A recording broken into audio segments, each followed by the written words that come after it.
Start చేసావా? చారిత్రక అన్వేషణలో భాగంగా ఈరోజు వంటిగుండు లేదా వంటి బండ అనే రాక్షస గుళ్ళు ఉన్నటువంటి చారిత్రక ప్రదేశాన్ని సందర్శించాం. మరి వంటిగుండు లేదా వంటి బండ యొక్క ప్రాముఖ్యత ఏంటి అనే విషయానికి వస్తే, ఈ వంటిగుండు లేదా వంటి బండ అనే చారిత్రక ఆనవాళ్ళు కలిగినటువంటి మధ్యరాతి యుగం కాలం నాటి ఆదిమ మానవుల యొక్క ఆనవాళ్ళు ఇక్కడ ప్రత్యేకంగా కనిపిస్తూ ఉన్నాయి.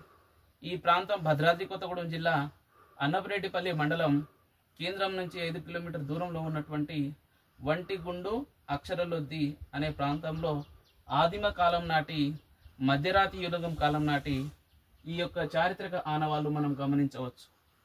వీటి యొక్క ప్రత్యేకత విషయానికి వస్తే 3500 సంవత్సరం క్రితం మధ్యరాతి యుగంలో ఆది మానవులు ఈ ప్రాంతంలో సంచరించారు. ఈ ప్రాంతంలోనే స్థిర నివాసం ఏర్పరచుకున్నారు. ఈ ప్రాంతంలోనే వాళ్ళు వేటాడినటువంటి విధానాన్ని, జీవన స్థితిగతులను గురించి వివరించే విధంగా ఇక్కడ మనకు కొన్ని ఆనవాళ్ళు కనిపిస్తూ ఉన్నాయి. ఒకటే రాయి మీద మనకి వివిధ జంతువులను వేటాడినటువంటి విధానం ఇక్కడ మనం గమనించవచ్చు. ఇక్కడ జింక, పులి, సింహం, ఇతర తాబేలు లాంటి జంతువులను వీరు వేటాడేటటువంటి విధానం ఆశ్చర్యాన్ని కలిగిస్తుంది. ఇటువంటి చారిత్రక ఆనవాళ్ళు తెలంగాణలో వివిధ ప్రాంతాల్లో ఉన్నప్పటికీ వాటితోటి పోల్చుకుంటే ఇవి కొంచెం అరుదుగా ఉన్నట్టు మనం గమనించవచ్చు.